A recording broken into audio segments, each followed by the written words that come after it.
ang dumating sa buhay nila. Okay? Maraming salamat sa pagtawag. Thank you so much, Ronald, for choosing me. Diba? Inantay mo pa sa akin bago ka gumawa ng desisyon. Nakaka-touch, pero sana mga kaibigan, huwag niyo pong gawing basihan si Papa Jack sa mga bagay na gagawin niyo sa buhay niyo. 5 callers lang ko every night. Lahat na pinagdadaanan. Okay? Okay. Alam niyo naman yung dapat gawin. Kailangan lang talaga na pag-isipang mabuti. Alright, Ronald? Okay. Maraming salamat. Tulog ka na doon, ha? Makinig pa ako sa inyo hanggang mamaya. Huwag na.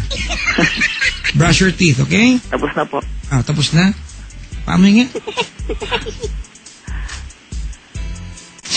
May malunggay, Maraming protein. Salamat sa pagtawag, Ronald. Salamat din po sa advice. Ayan. Nakakaibigan si Ronald po ng Naikavite. Makainis.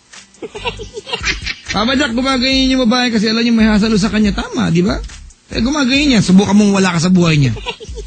Hindi makapag-focus sa family niya yan. What if the girl was just married gawa ng utang na loob, hindi love? Sabi ni Jaisel.